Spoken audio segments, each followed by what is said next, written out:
하나님 아버지, 오늘도 구원의 말씀이요 위로의 말씀을 전하고 듣습니다. 성령께서 저희와 함께 하셔서 하나님의 구원이, 하나님의 위로가 전하는 사람이나 듣는 사람 모두에게 풍성히 임하는 복된 시간으로 저희를 축복하여 주옵소서. 예수님 이름으로 감사하며 기도드립니다. 네, 오늘은 누가복음 2장 22절로 40절의 말씀입니다. 정결예식과 시므온의 찬송에 관한 말씀인데요. 22절 말씀입니다. 모세의 법대로 정결예식의 날이 참에 아기를 데리고 예루살렘에 올라가니 이는 주의 율법대로 첫 해에 난 첫 남자아이마다 주의 거룩한 자라 주께서 구별한 자라 주의 것이라 고 말씀하신 대로 아기를 주께 드리고, 그렇게 말씀하시죠. 대부분의 경우에는 아기를 직접 데리고 성전에 가지는 않는다고 합니다. 그런데 특별히 요셉과 마리아가 아기 예수를 데리고 특별히 하나님께 드리기 위하여 성전을, 아기 예수와 함께 성전을 방문하고 있는 것이거든요. 그것은 천사가 마리아에게 그리고 천사가 요셉에게 하나님의 말씀을 전하신 그대로 아기 예수의 사명이 무엇인지를 알고 있기 때문에 요셉과 마리아가 아기 예수를 데리고 성전에 가서 하나님께 드린다라고 하는 것이 지금 23절의 끝에 아기를 주께 드리고 하나님의 것을 하나님께 드리고 라고 하는 이제 표현이 들어가 있는 것입니다. 그리고 24절에서는 또 주 율법대로 산 비둘기 한 쌍 혹은 어린 집 비둘기 둘, 그러니까 한 쌍이나 둘이나 둘은 둘이죠. 그래서 둘을 드리는 이유는 하나는 번제로, 하나는 속죄의 제사로 드리는 것입니다. 그래서 그리고 25절입니다. 예루살렘에 시므온이라고 하는 사람이 있으니 이 사람은 의롭고 경건하여 이스라엘의 위로를 기다리는 자라 성령이 그 위에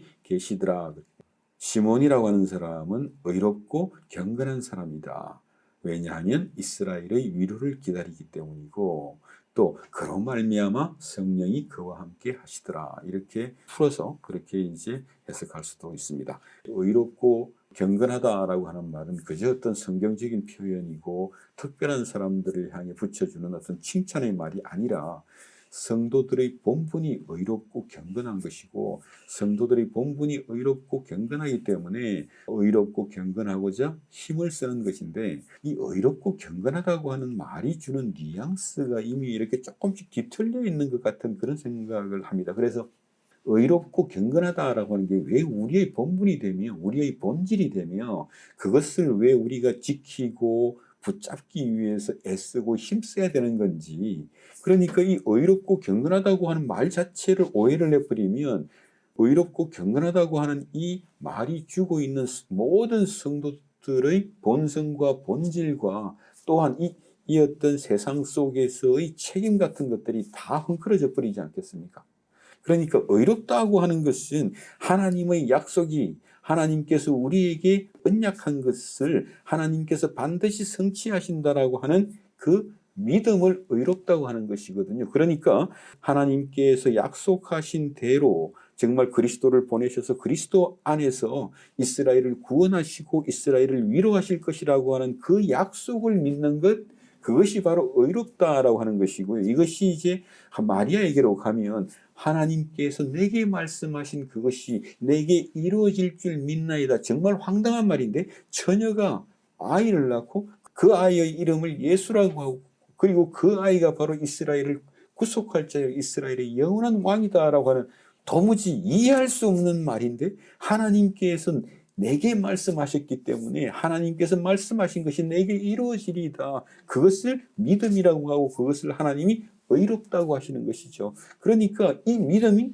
우리 성도들의 본질이잖아요. 하나님께서 정말 예수 안에서 우리가 오늘 찬송 그대로 성령께서 우리에게 오셔서 2000년 전에 십자가에 피 흘려 죽은 예수의 정체가 무엇이며 그분이 어떤 분이며 그분이 십자가에 피 흘려 죽으신 이유와 그 이유에 담긴 어마어마한 것들을 우리에게 계시의 말씀으로 전해주시지 않습니까? 예수 안에서, 예수의 죽음 안에서 우리를 구원하시고 우리를 용서하시고 우리를 구원하셨다. 그 말을 듣고 하나님 과연 그러합니다. 또 그뿐만 아니죠. 그 부활하신 예수 안에서 우리에게 약속하신 완전한 구원이요 영원한 나라의 약속이 내게, 우리에게, 우리 모든 성도들에게 예수 안에서 이루어질 것을 믿는 것, 이것이 의롭다고 하는 것입니다. 그러니까 이것은, 의롭다라고 하는 것은 우리 본질이죠. 또한 우리가 추구해야 되고 우리가 지키고 우리가 추구해야 할 우리의 본성이 되는 것입니다. 언제 어디서든지 내 인생의 어떤 그 깊은 정말 절망의 계곡에서도 이것만은 포기할 수가 없는 내 본질, 그것이 바로 믿음이요 의가 되는 것이죠. 하나님께서 내게 말씀하신 것을 그 아들 예수 그리스도 안에서, 예수 그리스도의 십자가의 보혈 안에서 내게 말씀하시고 약속하신 것을 내가 어떻게 포기해요? 그럴 수는 없잖아요. 그게 우리의 본질 맞잖아요. 의롭다라고 하는 말을 어떤 그 추상적인 것이거나 어떤 특별한 사람들의 이야기가 아니라 예수 안에서 하나님께서 구원하신 자들, 그 성도들의 본성이고, 이것만큼은 내 인생의 깊은 골짜기에서도 절대로 포기할 수 없는 가장 중요한 우리의 본성이 되는 거예요. 그러니까 의롭다고 하는 말을 너무 이렇게 멀리 두고 그래서는 안 되죠. 물론 우리가 부족하고 연약하고 말도 안 되는 그런 정말 어떤 작고 연약한 존재임에도 불구하고 하나님께서 나를 구원하심으로 말미암아 나에게 새로운 본성을 주신 그것을 내가 포기해버리면 말이 안 돼요. 지금 내가 이것밖에 안 되기 때문에 나는 그런 말을 지금 하거나 듣거나 할 그럴 어떤 여유가 없습니다. 이렇게 되어버리고 나면 그 예수의 구원이 내 어떤 괴로움과 내 한심함 때문에 예수의 구원이, 하나님의 구원이, 하나님의 위로가 거절당해버리는 거잖아요. 그게 바로 지금 이스라엘의 문제입니다. 오늘 우리의 문제이기도 하고, 내가 이렇게 자꾸 연약함에도 나를 의롭다 하신 그 하나님의 영원한 언약의 말씀을 내가 포기할 수 없는 것, 그것이 우리의 믿음이요, 그것이 우리의 순종이 됩니다. 그러니까 이 믿음은 정말 우리로 하여금 하나님의 구원과 하나님의 영원한 종말과 그 하나님의 종말 안에 임할 영원한 하나님의 나라의 평안을 사모하게 하는 것이죠. 이 믿음은 우리로 하여금 경건하게 합니다.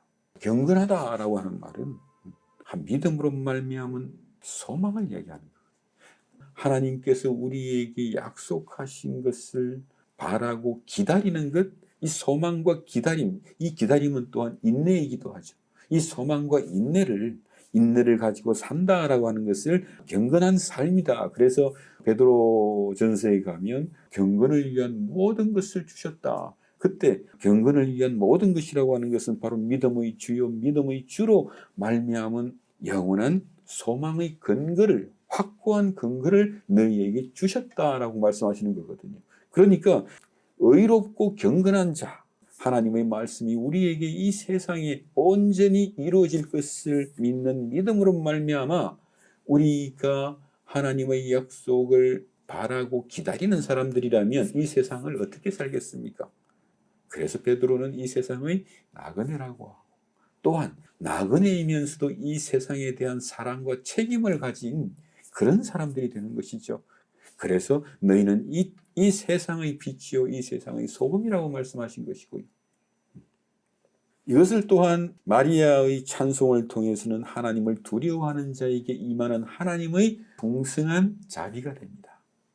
하나님의 자비하심, 하나님의 은혜로우심이 이렇게 바라고 기다리는 자들, 그것이 바로 하나님을 두려워하는 자들이고, 또한 바라고 기다리는 그들이 이렇게 하나님의 구원을 바라고 하나님의 위로를 바라는 것이거든요.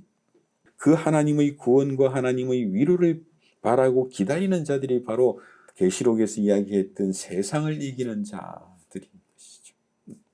그래서 이들이 하나님을 두려워하는 자들, 이것이 바로 하나님의 말씀이요, 하나님의 언약의 말씀이요, 하나님의 구원의 말씀이요, 소망의 말씀을 존중하는 자들이고, 또한 하나님의 말씀을 지키는 자들입니다. 이들에게 하나님을 두려워하는 자, 하나님을 존중하는 자, 하나님의 언약의 말씀을 존중하는 자, 그들이 이렇게 의롭고 경건한 자인데, 의롭고 경건한 자요 이스라엘의, 즉 그리스도로 말미암은 이스라엘의 위로와 이스라엘의 구원을 기다리는 자, 그것을 바라고 기다리는 자가 바로 의롭고 경건한 자고, 의롭고 경건한 자들이 하나님의 말씀을 존중하고 하나님을 두려워하고 하나님의 언약의 말씀을, 구원의 말씀을 귀하게 여기니까 그것이 바로 하나님의 약속을 바라고 기다리는 자, 소망과 인내가 거기서 나오는 것이죠. 그래서 믿음으로 말미암아 소망이 나오고, 그 소망이 우리를 인내하게 하는데, 그 인내가 우리로 하여금 소망을 더욱더 빛나게 하니까 이 땅을, 이 세상에 대한 책임과 또한 사랑을 가지는 것이죠. 하나님의 구원을, 또 하나님의 위로를, 또 그 완전한 은혜의 실현을 바라고 기다린다라고 하는 게, 이거 우리 인생을 살면서 이 어떤 소망과 기다림이 얼마나 우리 인생을 풍요롭게 하고 가치 있게 하고 명예롭게 하는가. 그게 그 한 예가 이제 이제 환대라고 할 수 있겠죠. 그래서 그만큼 아까도 말씀드린 것처럼 이렇게 의롭고 경건한 자의 삶이라고 하는 것을 우리가 너무 이렇게 이상한 방향으로만 오해를 하고 있는 것 아닌가. 이 의롭고 경건한 자의 삶, 이것이 성도의 본질인 동시에 우리가 추구하는 것은 이 의롭고 경건한 자가 이렇게 하나님께 영광을 돌릴 뿐만 아니라 그 삶 자체가 가난하든 부유하든 못났든 똑똑하든 그렇게 풍요로울 수가 없고, 그렇게 정말 평화로울 수가 없기 때문입니다. 또 그게 아니면 그 어떤 평안과 그 어떤 풍요함과 그 어떤 영광이 없다면 우리가 도대체 이 땅에서 무엇을 증거하며 인생을 살겠습니까? 그래서 정말 이렇게 우리가 우리 인생의 캄캄한 계곡 속에서도, 내 부족하고 내 연약함 속에서도 하나님을 두려워하는 자라면 하나님의 영광을 대면하는 자들이죠. 그래서 이것이 우리가 어렵고 힘들 때마다, 제가 요즘 계속 반복해서 지금 또 이제 마침 누가복음을 시작하면서 또 이제 마리아의 찬송을 통해서도 하나님을 두려워하는 자들에게 임하는 그 하나님의 풍성한 자비라고 하는 것이 무엇일까? 이 하나님을 두려워하면 내 인생 속에, 내 인생을 정말 캄캄함 속에서도, 정말 이렇게 사망의 계곡 그 안에서도, 내가 나를 자책할 수밖에 없는 그 자리에서도 정말 이게 무슨 의와 경건, 믿음과 소망 다 필요 없고 나하고 아무런 상관이 없을 것 같은 그런 시간에도 우리가 하나님을 두려워하고 하나님의 약속을 존중하는 사람이라면, 그 구원의 말씀, 그 십자가의 말씀을 존중하는 사람이라면, 거기서 사실은 우리가 하나님의 영광을 대면하고 있는 거 아닙니까? 이것은 정말 혈과 육의 싸움이 아니라 성령께서 우리를 도우셔서 그런 자리에서도 정말 이 하나님의 언약의 말씀을 존중하게, 기억하게 하시고 생각나게 하시고 붙들게 만드셔서 우리로 하여금 그 자리에서 계속해서 하나님의 영광 앞에 나아가고자 하는 의지를 주시는 것이죠. 그것이 우리로 하여금 나를 구원하신 하나님의 어떠하심 앞에 우리를 세우는 거잖아요. 그것이 바로 하나님의 영광을 대면하는 겁니다. 온 인격으로 그 하나님의 영광을 대면하는 거죠. 그 십자가 예수 안에서 나를 구원하신 하나님을 대면하는 것이, 그 하나님의 사랑을 대면하는 것이고, 그 하나님의 위대하심을 대면하는 것이고, 그 하나님의 전능하심과 죽은 자를 살리시는 그 하나님의 뜻과 의지와 마음 앞에 우리가 서는 것이잖아요. 하나님의 영광 앞에 서는 것이죠. 우리가 이게 지성소 앞에 서는 겁니다. 지성소 안에 들어가서 대제사장들만 들어갔던 그 지성소 안에서 그 하나님의 영광의 임재를 대면하는 것과 마찬가지입니다. 그래서 지성소의 휘장이 이 십자가에서 예수께서 죽으심으로 말미암아 위로부터 찢어지는 거거든요. 이제는 내게로 오라. 이제는 내게로 오라. 생명수의 원천인 내게로 오라. 이렇게 놀라운 시대를 우리가 지금 살고 있어요. 그럼에도 불구하고 우리는 나만이 존재하는 캄캄한 방 속에 들어가서 이 일을 어찌할꼬 저 일을 어찌할꼬 그렇게 고민하고 방황하기도 하지만, 그럼에도 불구하고 이 현실 또한 변하지 않습니다. 참 그렇죠. 내 눈에 보이는 것은 온통 캄캄한데 하나님께서 내게 말씀하시는 그 현실 또한 이미 2000년 전에 하나님의 아들이 성육신하사 이 땅에 오셔서 우리와 함께 임마누엘 하셨고 십자가에 못 박혀 죽으심으로 우리를 위하여 예수와 자기 백성을 죄와 죽음에서 건지시고 그들을 또한 그들과 함께 부활의 아침으로 나아오는 그 예수 그리스도의 승리가 보인다면 이 현실이 또한 너무나 분명하죠. 내 눈앞에 아무리 현실이 캄캄해도 그 하나님께서 내게 주신 그 말씀은 영원한 현실이라니까요. 잠깐의 현실과 영원한 현실이 우리가 지금 동시에 살아내고 있는 겁니다. 이렇게 우리가 하나님의 영광을 대면하고 또한 그리스도의 구원을 대면한다. 정말 내 한심한 현실 속에서도 그리스도의 구원을 대면하는 것, 이것이 바로 하나님의 영광을 대면하는 것이죠.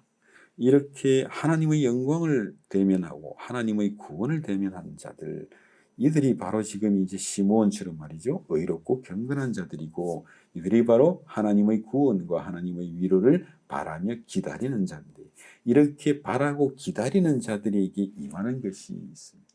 여러분, 이제 우리가 말씀을 전하고 말씀을 듣고 이러잖아요. 예, 그러면서 보면 이렇게 하나님을 존중하고 하나님을 인정하고 하나님의 말씀을 붙잡고 하나님을 이렇게 귀하게 여길 뿐만 아니라 그 예수 그리스도 안에서 우리를 구원하신 그 하나님의 사랑하심과 하나님의 신실하심을 배신하지 아니하고 무시하지 아니하고, 늘 배신하고 늘 무시하지만 그렇게 어렵고 힘들 때 그 하나님의 언약의 말씀을 붙잡고 있을 때 여러분들에게 임하는 것이 바로 이렇게 성령의 감동하심이죠. 그것이 지금 이렇게 어떤 말씀으로 나타나냐 하면 26절입니다. 그가 주의 그리스도를 보기 전에는 죽지 아니하리라 하는 성령의 지시를 받았더니, 그러니까 여기서 이제 주의 그리스도, 그러니까 조금 이상하죠. 그러니까 주 그리스도입니다. 주이신 그리스도. 성령께서 시므온에게 너의 주, 너의 주인, 너의 구속주 그리스도를 보기 전에는 너는 죽지 않는다.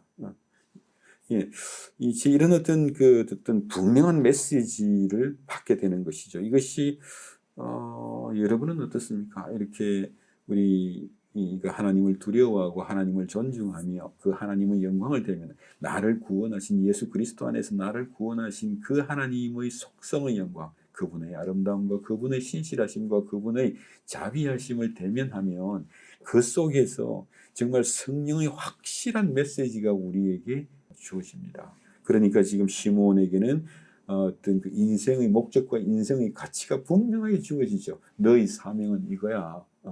그러니까 예수 그리스도께서 너의 주인 되신 그리스도께서 오셔서 네가 네 눈으로 직접 너의 구원을 보게 될 거다라고 하는 것처럼 우리에게는요, 우리 또한 시므온처럼 분명한 메시지를 받는데 그게 바로 하나님의 나라의 완전한 구원의 실현이요, 또한 종말의 심판에 대한 메시지를 받는 것이고, 지금 내가 달려갈 길 다 달려가고 난 뒤에 그 하나님의 영광의 품 안으로 들어갈 것이라고 하는 분명한 그런 어떤 그 소원을 가지고 있죠. 우리도 마찬가지입니다. 오늘 너가 나와 함께 낙원에 있으리라. 이 메시지가 정말 나를 구원하신 예수 그리스도의 영광을 대면했을 때, 오늘 너가 나와 함께 낙원에 있으리라, 이 메시지를 듣는 것이거든요. 이것이 우리 인생을 담대하게 풍요롭게 살아가게 하는 소망의 근거가 되는 것이죠. 마찬가지로 시므온에게는 어떤 말씀이 오냐 하면, 그가 주 그리스도를 보기 전에는 죽지 아니하리라 하는 성령의 지시를 받았다. 그러니까 네가 살아있을 동안에 반드시 예수 그리스도께서 오신다. 주 그리스도, 너의 구속주인 그리스도께서 오실 것이고 너는 그를 볼 것이다. 너의 구원을 볼 것이고 이스라엘의 구원을 볼 것이고 이스라엘의 위로를 직접 보게 될 것이다. 지금 이 어떤 메시지인 동시에 이 소명을 가지고 있는 것입니다. 그래서 이것이 27절이죠. 27절인데요. 성령의 감동으로 성전에 들어가니, 시몬은 성령의 감동으로 성전에 들어갑니다. 그리고 그때 요셉과 마리아가 아기 예수를 데리고 율법의 관례대로 제사를 드리기 위해서 성전으로 또한 들어오고 있죠. 그래서 이제 어디서 만났는지는 정확하지는 않습니다. 그러니까 이방인의 뜰에서 만났는지 여자들의 뜰에서 만났는지는 알 수 없습니다만 아무튼 성전 안에서 만났습니다. 그럼 28절입니다. 시몬이 아기를 안고 그리고 하나님을 찬송하기 시작하는 것이죠. 그래서 지금 이 장면을 보고 시몬을 뭐라고 하냐면 테오도코스라고 합니다. 테오는 하나님이고요. 도코스는 이제 영접하다. 그러면 하나님을 영접한 사람이라고 하는 별명으로 시몬을 부르죠. 그래서 정말 이렇게 소망을 가지고 바라고 기다리던 시몬이 하나님께서 약속하신 그대로 성전에서 하나님을 영접하게 되는 것이죠. 하나님을 안고 하나님을 축복하고 있는 겁니다. 지금 이게. 그래서 이 시몬의 찬송을 눅 디미티스라고 그래요. 이제 헬라어는 닌 그렇게 되는데 이제 이걸 이제 라틴어로 바꾸다 보니까 눅크가 돼가지고 눅 디미티스. 그래서 이제 눅크 그러면 지금 나우입니다. 디미티스는 놓아주셨다, 풀어주셨다 나를. 그래서 이제 이게 29절에 가면 주제여 이제는 말씀하신 대로 종을 평안히 놓아주시는 도다 이렇게 지금 번역을 했는데 주여 지금 이제 아기 예수를 안고 있어요. 주여 지금 나를 이제 놓아주시는군요. 그렇게 지금 감탄하고 있는 거. 주여 지금 나를 놓아주시는군요. 왜? 지금 아기 예수를 안고 있으니까요.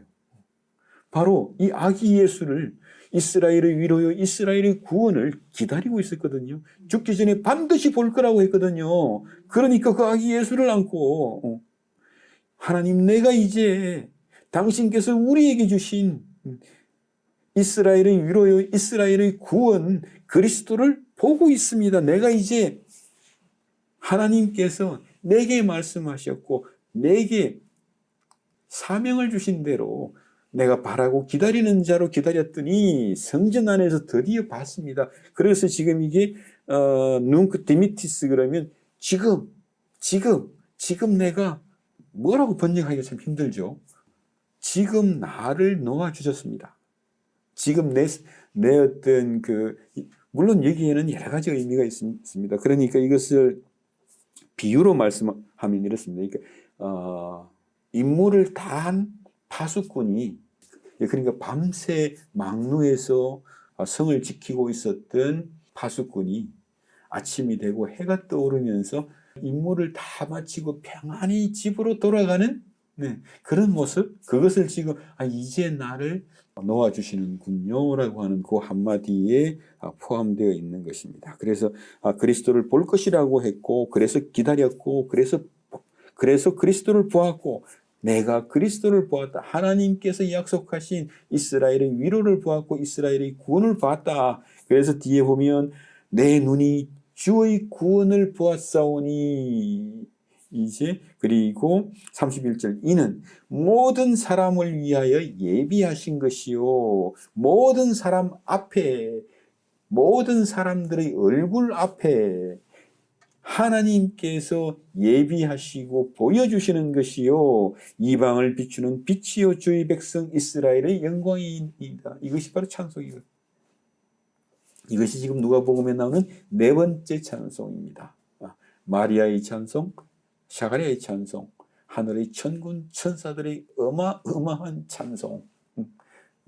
정말 그 예수 그리스도의 탄생을 지극히 높으신 하나님의 영광이요 이 땅에 하나님이 기뻐하시는 모든 자들의 평안 샬롬이 될 것이다. 오늘도 우리가 바로 그 샬롬을 전하고 있는 것이고 샬롬을 듣고 있는 것이죠. 이것이 우리의 성도의 본질입니다. 하나님이 우리를 기뻐하셨기 때문에 성령 안에서 예수 그리스도의 탄생을 보게 하는 것이고 그 십자가에 피 흘려 죽으심으로 우리를 영원히 용서하실 뿐만 아니라 우리를 기뻐하시는 그 하나님의 기뻐하심, 우리를 의롭다고 선포하시는 그 하나님의 기뻐하심을 보게 하는 것이거든요. 그러니 정말 이 성도의 본질, 성도의 인생의 본질이 바로 샬롬, 평안에 있는 것이죠. 그래서 지난주에 중국 설교하면서도 사업이 망할 뻔했는데 하나님의 도우심으로 살아났어요. 그걸로 우리 인생 못 삽니다. 우리 아들 좋은 대학 갔어요. 결혼했어요. 그걸로 우리 인생 못 삽니다. 나는 죽을 것 같은데 하나님이 살았다고 하시니까 내가 살았다고 하는 그 자리에서 임하는 그것이 바로 샬롬이고, 그것이 예수의 탄생이고 예수의 죽음과 예수의 부활의 은혜가 되는 거예요. 그 은혜를 받으시라. 그것은 정말 내 어렵고 힘든 그 자리에서 마구간에 있었던 마리아의 구원은 여관 주인이 아니라는 거거든요. 다들 여관 주인만 기다리고 있으면 그걸로는 우리 인생이 해결이 안 됩니다. 여관 주인이 와가지고, 호텔 주인이 와가지고 나를 아무리 좋은 방으로 해줘도 저 나사렛에 있는 내 집은 변함이 없거든요. 여관 주인 기다린다고 해서 해결될 문제가 아니고, 정말 그 어떤 마구간 같은 그 현실이라면 그 현실 속에서 하나님의 영광을 대면하십시오. 예수 그리스도의 구원을 대면하십시오. 그것이 우리가 하나님을 두려워하는 자요, 하나님을 경외하는 자입니다. 그렇지 않다면 당신은 지금도 하나님을 대적하고 있고 하나님을 무시하고 있고 하나님을 멸시하고 있는 겁니다. 그냥 그런 걸로는 절대로 우리 인생이 사라지지 않습니다. 그걸로는 이 어떤 뭐라고 그러죠? 필요 충분의 조건에 전혀 해당이 안 됩니다. 그건 잠깐의 필요를 가지고 그걸로 또 무슨 짓을 하려고 그러시냐. 정말 하나님의 작은 호의에도 하나님이 나를 도와주셨구나. 오늘도 나에게 호의를 베푸시는 그 하나님을 바라봐야, 내게 호의를 베푸시고 은혜를 베푸시기를 기뻐하시는 하나님의 입꼬리가 쫙 올라간 그 기쁨을 봐야 내가 그 안에서 비로소 평안할 수 있는 거거든요.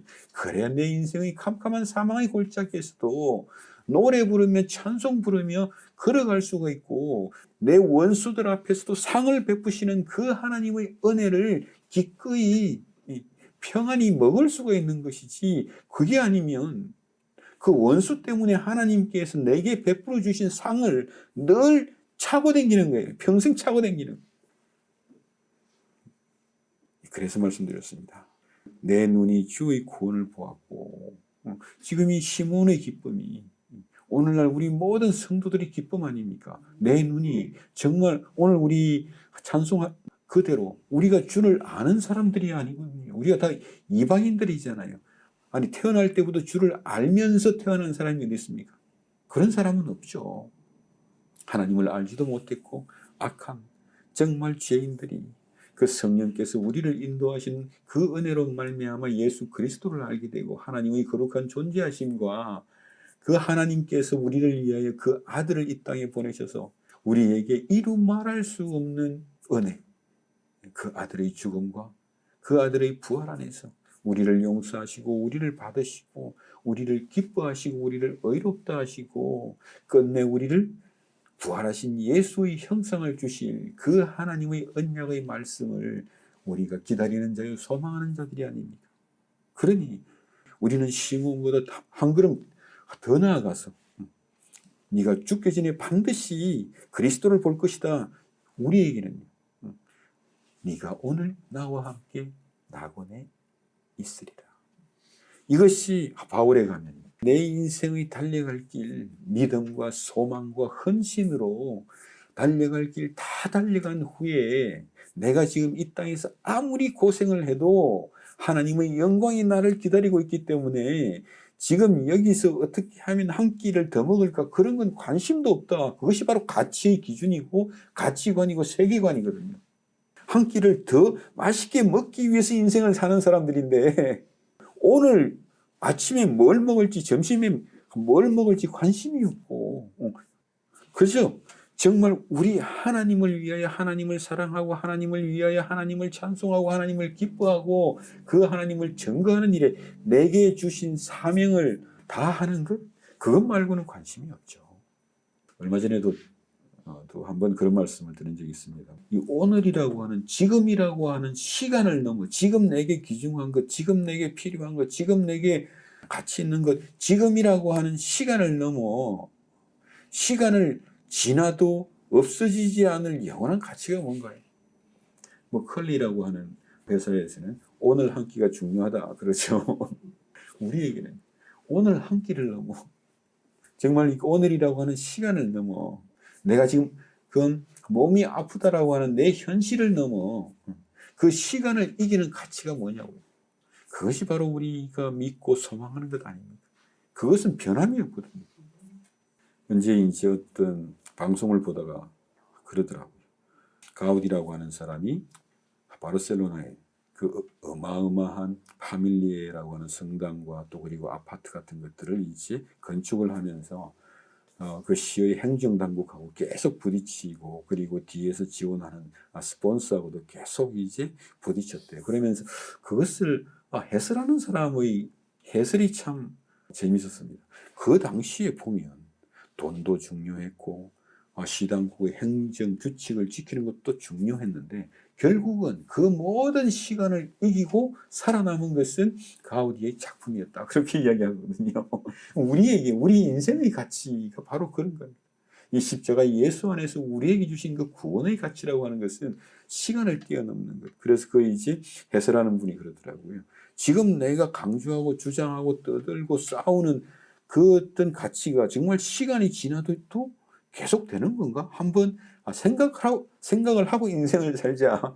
아무리 공무원이지만 공무원에게는 규칙이 중요하고 조례가 중요한데 그럼에도 불구하고 과연 이 어떤 조례와 규칙들이 아니면 우리 지금 세상 속에서 틀렸다 맞다 싸움질을 하는데 그 싸움질하는 것도 물론이지 가치 때문이거든요. 가치라고 하는 게 시간이 지나도 영원히 한가. 시간을 이기는 가치인가. 지금 당신이 흥분시키는 것이 시간을 이기는 가치인가 아니면 그냥 시간 속에서 잠시 그랬다가 없어지는 가치인가.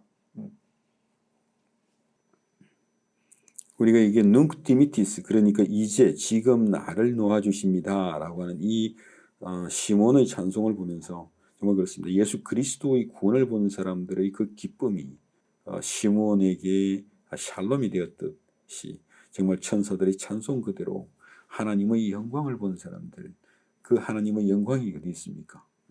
예수 그리스도 안에 있죠.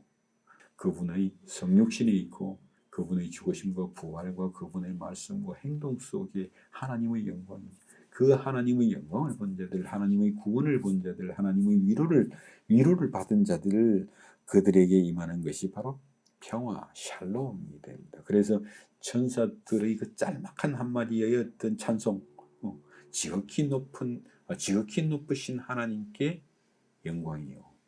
그리고 이 땅에 하나님이 기뻐하시는 그들에게 평안이라, 평화라, 피스. 이제 샬롬이 되는 거니까. 그러니까 샬롬 그러면 평안, 복, 평강, 뭐 어떤 구원 전부 다 있는 겁니다. 그러니까. 네. 그래서 정말 우리가 이 어떤 예수 그리스도로 말미암은, 하나님으로 말미암은 샬롬이 하나님이 우리에게 주시는 끝을 알 수 없는 담대함이라고나 할까요? 물론 우리 인생이 늘 흔들리죠. 늘 뭐 좋은 일로 헤헤거리고 있으면 그 인간이 이상해져요. 그죠?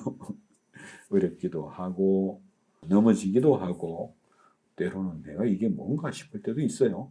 그럼에도 불구하고 정말 우리의 끝을 알 수 없는 시, 우리의 어떤 그 인격과 인생과 운명을 떠받치고 있는 그 든든함이라고나 할까요? 그게 바로 샬롬 아닐까요? 그 샬롬이 우리로 하여금 흔들릴 때에도, 어려울 때에도, 답답할 때에도 우리로 하여금 하나님을 바라보게 하고 하나님의 영광을 바라보게 하고 하나님의 구원을 바라보게 하고, 그런 말미암아 정말 우리가 어떤 분명한 메시지, 성령의 메시지를 시몬처럼 또 그리고 우리 모든 성도들이 누리고 있는 것처럼 우리 또한 정말 우리의 운명에 대한 확고한 메시지를 받는 겁니다. 이렇게 눅 디미티스라고 하는 찬송으로 하나님을 찬송한 이 이제 시몬이야말로 임무를 다 마친 파수꾼이 집으로 평안히 돌아가는 것, 이것을 지금 주여 이제는 말씀하신 대로 평안히 놓아 주시도다. 이렇게 지금 번역을 하고 있습니다. 조금 이제 주여 이제는 놓아 주시도다. 종을 평안하게 하시도다. 말씀하신 대로. 무엇을 말씀하셨습니까? 네가 죽기 전에 반드시 그리스도를 볼 것이다. 지금 그대로. 내 눈이 이제 주의 구원을 보았습니다. 여러분 눈에도 주의 구원이 보이십니까?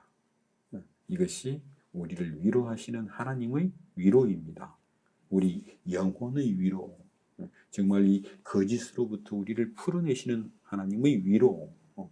거짓과 속임에서 우리를 풀어내시는 하나님의 위로. 내 눈이 주의 구원을 보았사오니 이는 만민 앞에 예비하신 것이고 모든 사람들의 얼굴 앞에 하나님께서 준비하신 것이다. 이것은 이방을 위한 계시의 빛이요. 이방인은 하나님을 모릅니다. 그러죠?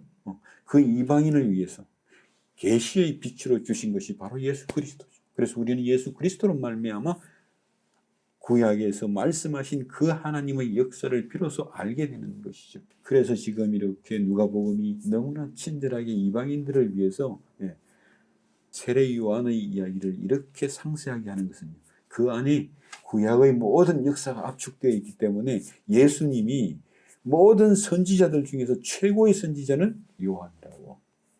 왜요? 세례 요한의 어떤 사역 안에 구약의 모든 선지자들의 모든 메시지와 모든 하나님의 준비하심이 완결되고 있기 때문에 이방인을 위한 복음서를 쓰고 있는 누가, 그것도 이방인 누가는 어디서 시작을 하고 있냐?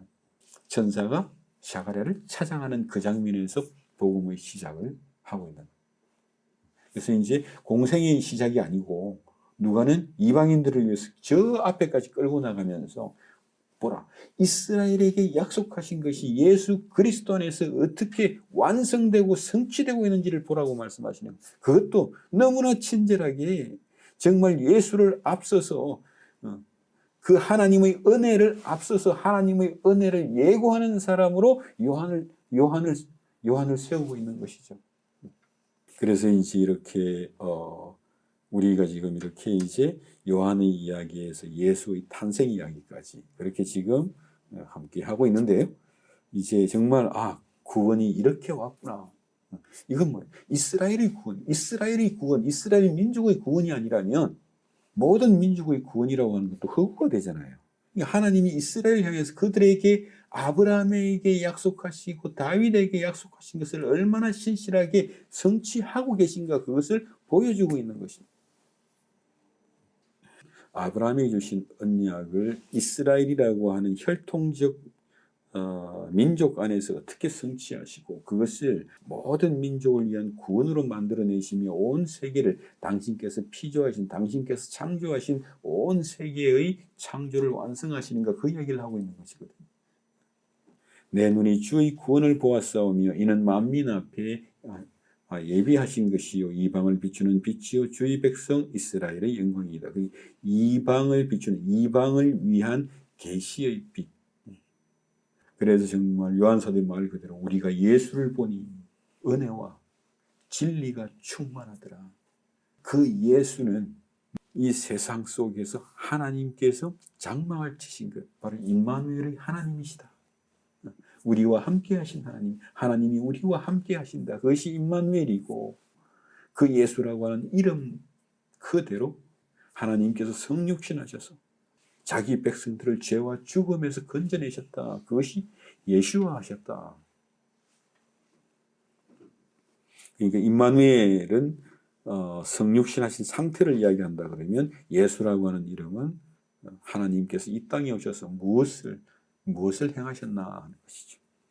그리고 이제 여기서 이방을 비추는 빛이요 이스라엘의 영광입니다. 그렇게 이제 찬송을 하고 나서 33절입니다. 그의 부모가 그에 대한 말들을 놀랍게 여기더라. 시몬이 그들에게 축복하고 그들을 축복하고 그의 어머님 마리아에게 말하여 이르되 보라 이는 이스라엘 중 많은 사람들을 패하거나 흥하게 하여 비방을 받는 표적이 되게 하기 위하여 세움을 받았고 또 칼이 너희 마음을 찌르듯 하리니 이는 여러 사람의 마음의 생각을 드러내려 함이라. 그렇게 말씀하십니다.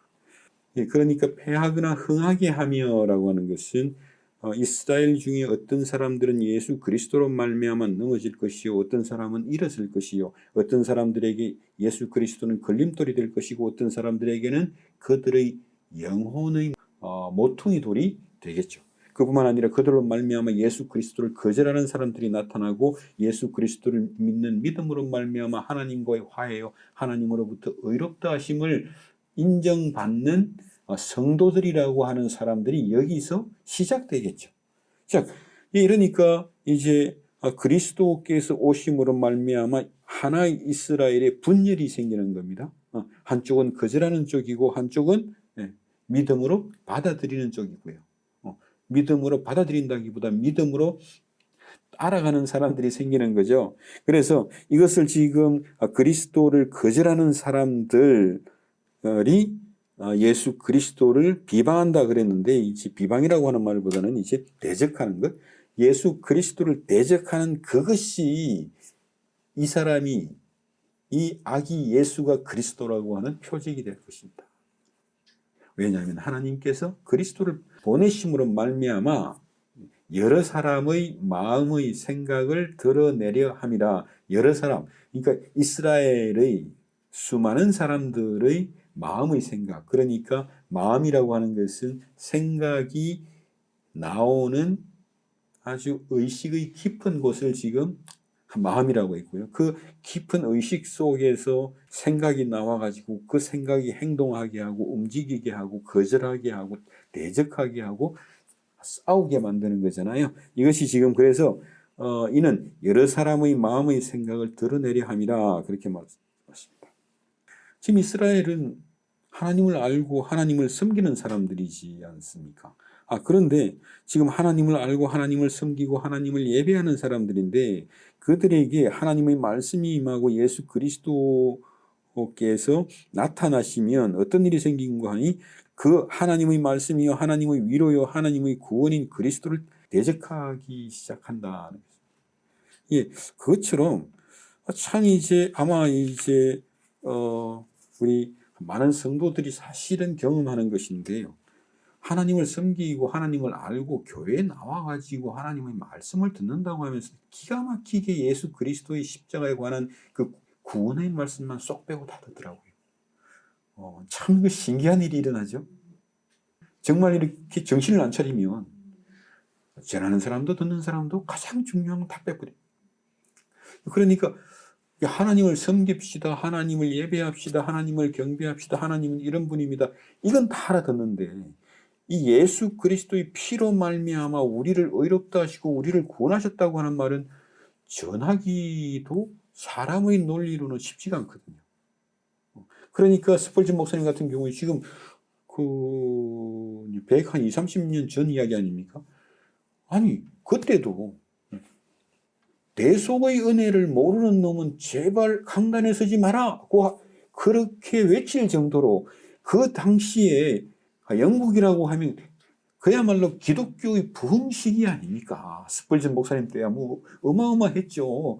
정말 그 수많은 교회와 그 수많은 선교사들의 헌신과 예배가 있었던 그런 시기였거든요. 그런 시기에도 스펄전 목사님이 핏대를 세워가면서 대속의 은혜를 알지도 못하고 전하지도 못할 놈들은 강단에 서지 마라. 그 정도로 말을 할 정도인 거죠. 그러니까 지금 이스라엘이 그리스도가 맞다. 그 그리스도께서 무슨 왕궁에서 휘황찬란한 옷을 입고 나타나신 것도 아니고 누구나 가서 볼 수 있는 마국간의 구유에 누워 계신다라고 하는 그 사실. 그리고 정말 그 어떤 삐까뻔쩍한 부모 아래에서 금수저를 물고 태어난 게 아니라 나사렛이라고 하는 갈릴리, 특히 유대인들이 경멸하는 지역이라고 할 수 있는 좀 수준 낮은 동네, 종교적으로 한참 밑에 있는 동네, 그런 어떤 나사렛이라는 곳, 갈릴리, 그 갈릴리 중에서도 가버나움이나 뭐 그쪽이 아니라 정말 산골인 나사렛, 거기에 그저 아무 아무 특별한 것도 없는 갈릴리 평민이요 갈릴리 서민의 아들로 지금 성장하고 있는 그 예수. 그러니까 그 예수님께서 전하시는 진짜 하나님의 말씀. 물론 이 사람들 유대인들은 다 구약 성경을 알고 있고 암송하고 있는 사람들이죠. 특히 모세오경은 술술술술 전부 다 이렇게 암송하지 지금 우리처럼 성경책이 없으니까 이제 어릴 때부터 계속해서 암송하는 훈련을 하니까 암송하는 쪽으로 아주 머리가 발달하는 거거든요. 우리가 왜 이렇게 눈이 안 보이면 귀가 발달하는 것처럼 이렇게 이제 눈으로 읽을 수 있는 게 없으니까 이렇게 듣고 말하면서 암송을 하는 거죠. 그렇게 하나님의 말씀을 암송하고 있는 사람들임에도 불구하고 하나님의 말씀을 전하는데 구약 성경에 나와 있는 하나님의 말씀을 예수께서 전하는데 거기에는 또 전혀 감동을 안 한단 말이죠.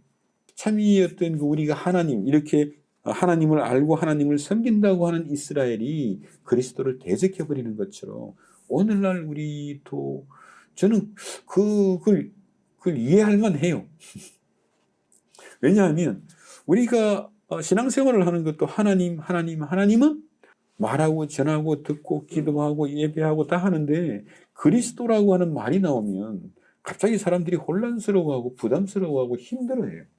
그러다 보니까 한동안 하나님은 있는데 예수는 희미해지는 그 말도 안 되는, 우리는 예수를 통해서 하나님을 아는 사람들인데 예수는 희미해지고 하나님만 부각되는 그런 이상한 시절도 있었죠. 그것처럼 정말 이 예수 그리스도의 피와 예수 그리스도의 죄사함이라고 하는 것은 그저 우리가 이렇게 추상적으로 이해하고 넘어가고 나서 이제 우리 신앙생활은 예수하고 안 해요. 하나님과 하는 거지. 그게 좀 이상하더라고요. 근데 그런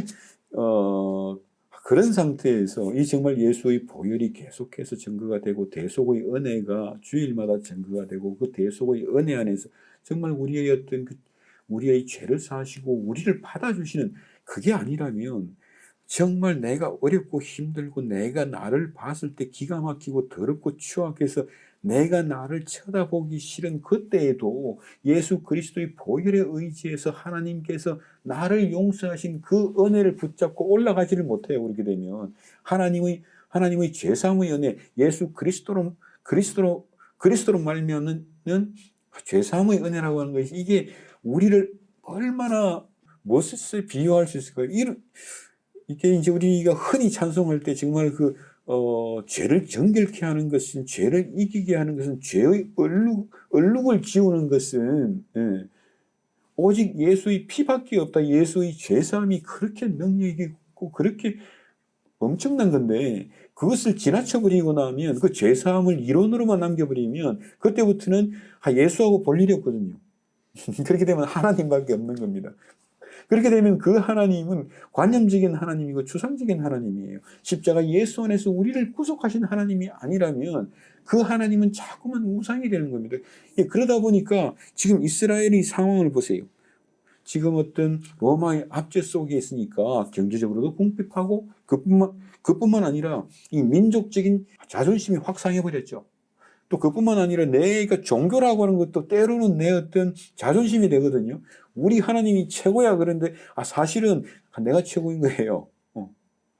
그런 어떤 각자의 종교가 각 사람의 자존심을 위한 방패가 되기도 하거든요.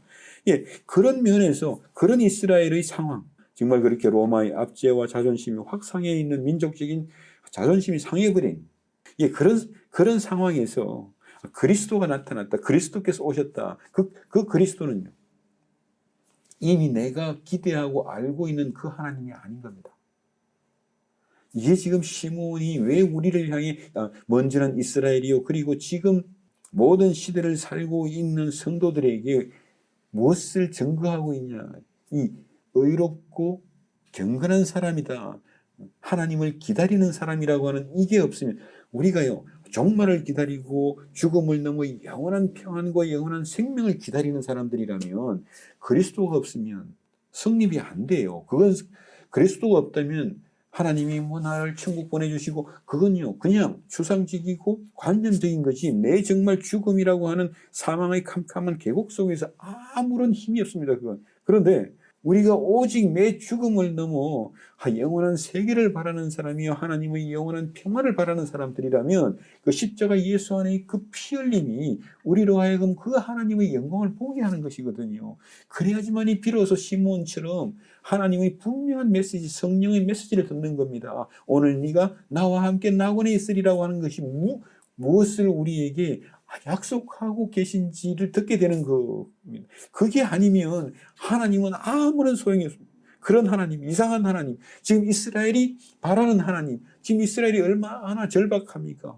민족적인 자존심이 상해버렸고요. 우리는 지금 오직 한 분이신 하나님을 섬기는 유일한 민족, 유일한 나라인데 이게 지금 이방신을 섬기는 저 어떤 잡족들 중에 하나인 로마의 지배를 받고 있고 로마는 잘 살고 로마는 힘이 있고 로마는 세니까 우리를 지배하고 있으니까 이 어떤 그 지배와 핍박으로 말미암는 고통보다는 내 자존심과 열등감에 의한 어떤 이 어떤 이제 뭐죠 분노나 그런 것들이 더 심한 거죠. 그러다 보니까 하나님을 기대하는데 시므온처럼 하나님을 기대하는 게 아니고 각자 자기 자리에서 자기 어떤 이익과 자존심을 위해서 하나님을 바라보고 있는 거죠. 그 열심당이라고 하는 것도 그렇지 않습니까?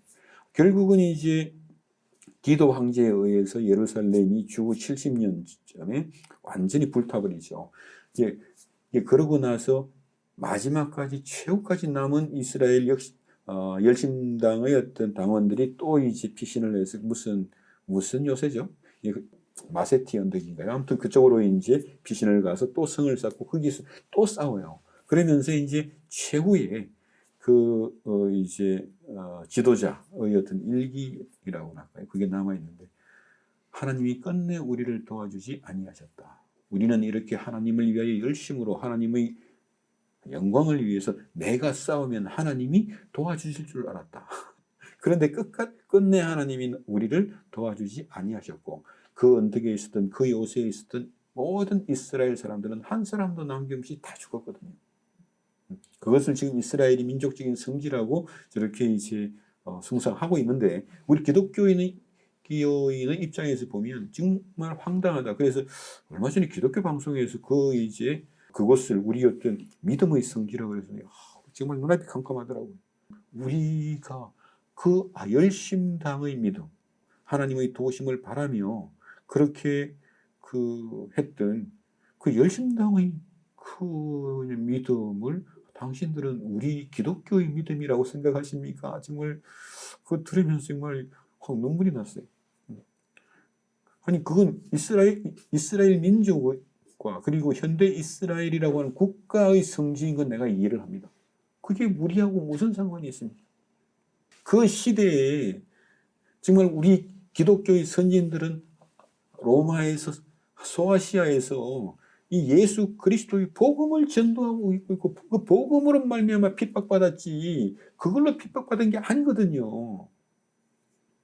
아니 그렇게 정신이 없을 수가 있나 싶어서 도대체 우리가 무엇을 바라는 사람들이고 무엇을 소원하는 사람들이며 우리의 그 어떤 믿음의 주 또한 우리의 어떤 소망의 근거가 어디 있는지를 보지 못하면 정말 어떤 그 우상을 섬기면 그렇게 됩니다.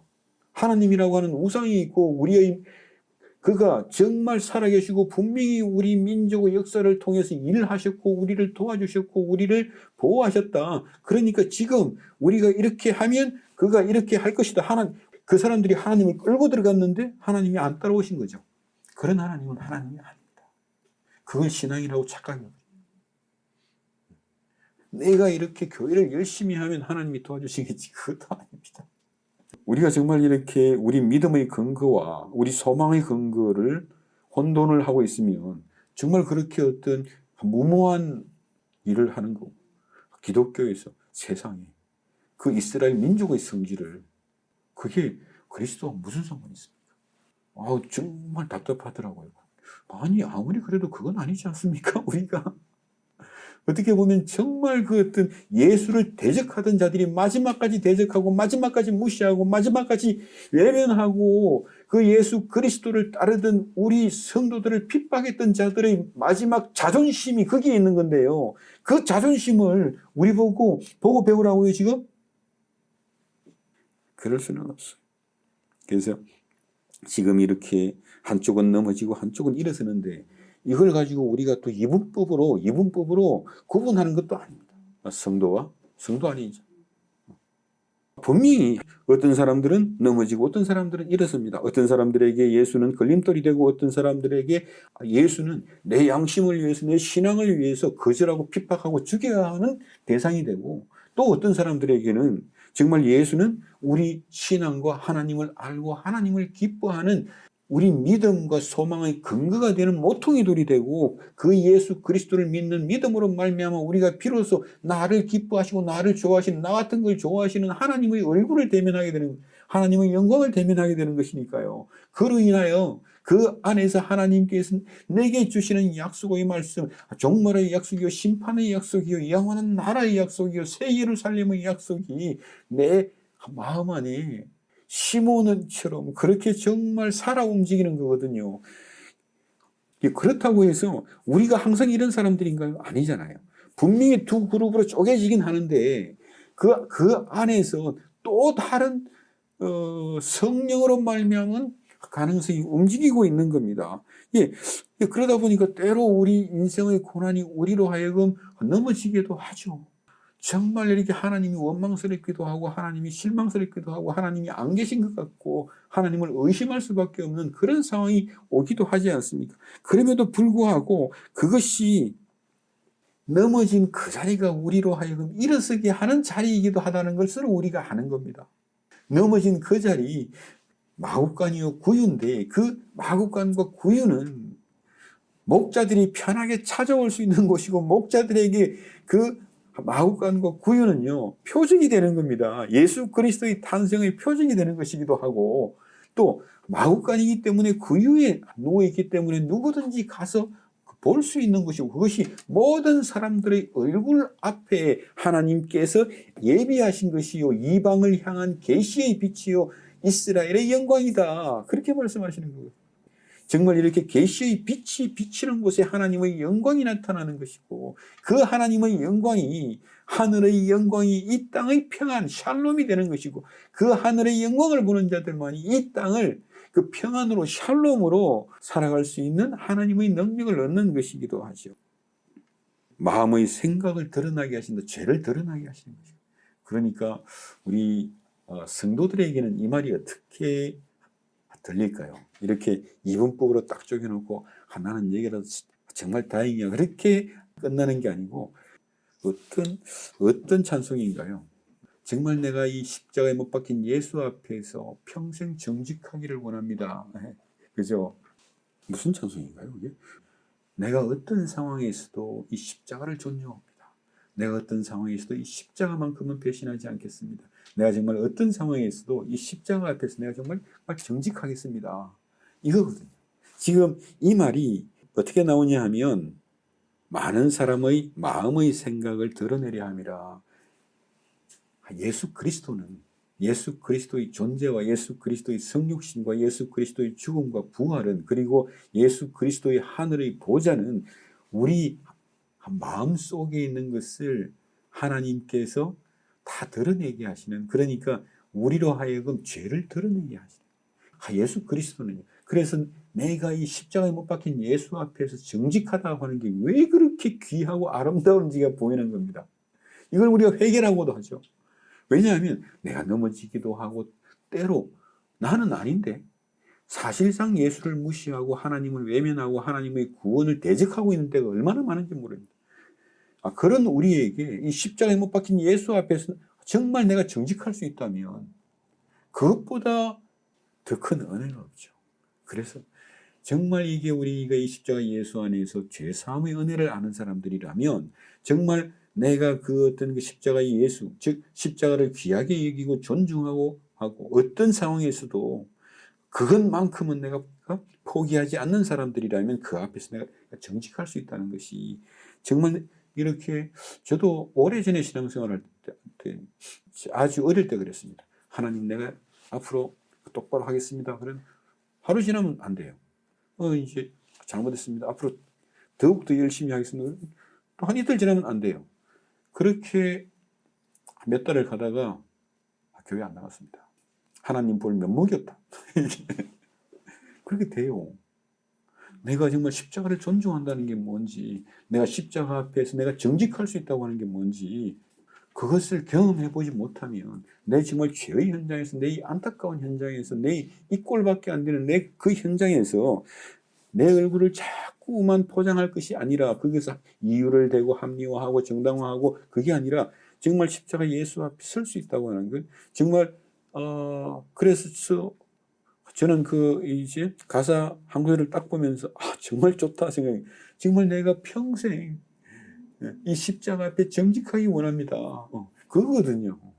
정말 그 십자가를 붙잡을 수 있는 사람들인 거죠, 그것이. 그래서 이것이 정말 우리가 인생의 여러 가지 시점에서 이렇게 우리도 모르게 예수를 대적하는 쪽에 서 있기도 하고, 그럽니다, 우리가. 그럼에도 불구하고 예수께서 우리를 구원하셨다는, 하나님께서 나를 기뻐하시고 나를 의롭다고 하셨다고 하는 그 사실에는 변함이 없거든요. 그래서 우리가 회개할 수 있다고 하는 것, 더 깊은 회개가 되고, 정말 내 마음의 죄가 하나님 앞에, 십자가 앞에 고스란히 드러나는 거죠. 이것을 포장하고 감추고 합리화하고 정당화하는 것이 아니라, 정말 그 예수의 피가 뚝뚝 떨어지는 그곳에서 내 어떤 그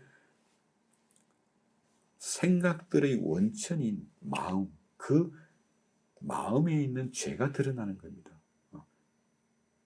그래서 저는 오늘 말씀 중에 정말 이 말씀, 이는 여러 사람의 마음의 생각을 드러내려 함이라. 즉 예수께서 오신다는 것은 모든 사람의 생각의 깊은 곳에 있는, 의식의 가장 깊은 곳에 있는 마음이라고 하는 것을 다 드러내게 되어 있습니다. 십자가 예수는 그렇습니다. 하나님의 아들, 정말 예수 그리스도의 구원과 예수 그리스도의 위로가 그 자리에서 임하거든요. 여러분이 이렇게 하나님이 보이지도 않고 답답할 때 정말 내가 십자가 앞에서만은 정직해야 돼요. 십자가 앞에서만은, 그 십자가에 죽기 위해서 하나님의 아들이 성육신하신 거잖아요. 우리 주님 말씀 그대로 죽기 위해서 오신 겁니다. 십자가에 피 흘려 죽기 위하여 우리의 죄를 대속하기 위하여 오신 것이거든요. 그렇게 정말 대속하심으로 말미암아 우리를 위하여 부활하신 거 아닙니까? 바울은 기가 막히게도 그 부활 앞에다가 우리를 위하여라고, 우리를 위한 부활, 우리의 부활입니다. 우리에게 부활 생명을 주시는 부활이요, 우리의 영원한 구원을 위한 부활이요, 우리의 영원한 구원의 확고한 근거가 되는, 흔들리지 않는 근거가 되는 역사적인 사실로서의 부활입니다. 그게. 그러니 정말 이렇게 우리가 대속의 은혜를 전하고 듣는 사람들이라면 정말 그런 어떤 내 한심한 그런 현실 앞에서 이미 넘어져 있잖아요. 이미 대적하고 있잖아요. 이미 외면하고 있잖아요. 이미 무시하고 있잖아요. 감히 내 생각의 깊은 곳에 죄가 있어서, 죄가 내 생각을 만들고 그 생각이 나로 하여금 행동하게 하고 있지 않습니까? 그럼에도 불구하고 나는 그 십자가에 정직할 수 있습니다. 이것이 우리가 회개할 수 있다. 그 회개가 우리를 정말 이렇게 우리 인생을 통해서 하나님의 영광을 찬란하게 빛나게 할 뿐만 아니라 하나님께서 우리를 이끌어가고자 하시는 그 영광의 목적지를 보게 하는 것이죠. 자, 그래서 한 번 더 이 말씀 여기 있죠. 그러니까 눅 디미티스만 한 번 더 제가 낭독해 올리겠습니다. 28절입니다. 시몬이 아기를 안고 하나님을 찬송하여 이르되 주여 이제는 말씀하신 대로 종을 평안히 놓아주시는 도다. 놓아주시나이다. 지금 말하는 거죠. 놓아주시나이다. 내 눈이 주의 구원을, 이 아기 예수를 통해서 주의 구원을, 하나님의 구원을, 이스라엘의 구원을, 이스라엘의 위로를 보았사오니 이는 주께서 모든 사람들의 얼굴 앞에 예비하신 것이요. 이방을 위한 계시의 빛이요 주의 백성 이스라엘의 영광이니이다 하더라. 뒤이어서 그의 부모가 그에 대한 말들을 놀랍게 여기더라. 시므온이 그들을 축복하고 그의 어머니 마리아에게 말하여 이르되 보라 이는 이스라엘 중에 많은 사람들을 패하거나 흥하게 하며 이 예수를 대적하는 그것이 그리스도의 표적이 될 것이며 그를 위하여 세움을 받은 자다. 그러니 이는 많은 사람의 그 생각의 깊은 곳에 있는 마음을 드러내려 함이라. 아브라함의 하나님을 아는 사람이라면, 다윗의 하나님을 아는 사람이라면 시므온처럼 아브라함에게 약속하시고 다윗에게 약속하시고 그 모든 선지자들을 통하여 약속하시고 말씀하신 것을 이렇게 시므온처럼 안나 선지자처럼 기다리는 사람들이다. 바라고 소망하는 사람들. 이들이 의로운 자요, 이들이 경건한 자요. 바로 이 사람들이 이스라엘의 남은 자가 되는 것입니다. 그렇게 이스라엘 사람들이 분명히 이스라엘의 왕으로 그리스도로 이 땅에 오셨는데 왜 이렇게 이스라엘의 저 많은 사람들이 그리스도를 대적하고 무시하고 외면하고 죽이고자 하는가? 그것이 마리아의 마음을 칼로 찌르듯 할 것이다. 그러나 그것이 또한 표적이라. 그래서 누구도 자신할 수가 없더라고요. 우리는 안 그래. 그럴 수가 없잖아요. 왜냐하면 그리스도가 없는 것이 전하는 것도 편하고 듣는 것도 편하기도 하죠. 또 그런 사람들도 지금 많을 겁니다. 우리가 그리스도를 존중하고 귀하게 여긴다고 해도 이런저런 상황이 되면 듣기 싫어질 때도 있어요. 그렇죠. 그럼에도 불구하고 내가 그리스도를 존중하는 사람이라면 정말 이렇게 우리가 회개할 수 있다는 것, 그리스도 앞에 정직할 수 있다는 것. 그래서 이렇게 마음의 생각을 드러낸다는 것은 죄를 드러내는 것인데 정말 우리가 십자가 앞에 정직할 수 있다면 우리 마음의 죄가 우리로 하여금 더한 믿음과 더한 소망과 더 큰 평안으로 인도하는 하나님의 은혜의 손길이 될 줄로 믿습니다.